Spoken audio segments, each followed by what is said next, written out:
Most parents are on top of yearly physicals and trips to the dentist for their kids, but not everyone knows when their daughter should go in for her first gynecologist visit.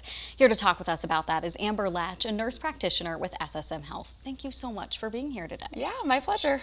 So what's the age range when parents should start thinking about that first visit? So we recommend between 13 and 15, which a lot of people are surprised at how young that sounds.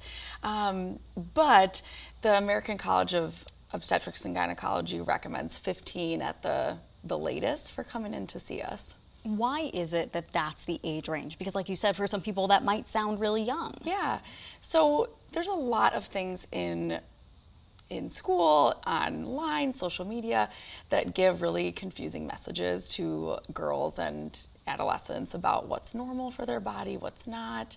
And so it can be really helpful for them to just sit down with someone and start building a relationship with someone in a gynecology office who can be there for them as they sort of navigate those changes and questions. Yeah, once that appointment is made, once, parents, their daughter are at the doctor's office, what can they expect for that first exam? Yeah, so I always reassure people right out the gate, there's no exam.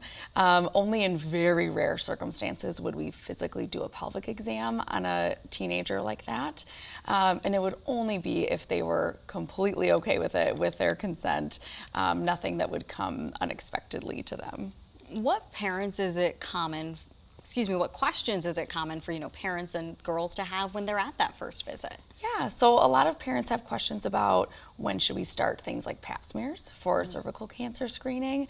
For, our generation, our parents' generation, it used to be a lot younger than it is now. And so a lot of them are sort of telling their daughters, like, it's time for your pap. And so girls are coming in with that fear, like, that's what we're doing today. And we don't start that until age 21 now. So really it's more of just a conversation of like, what's going on with your periods? Do you have questions about sexuality? Do you have, do you understand how sexually transmitted infections are transmitted? And also just sort of talking to them about what's normal for the female menstrual cycle. We really do a disservice to girls in terms of not teaching them a lot about how their bodies work.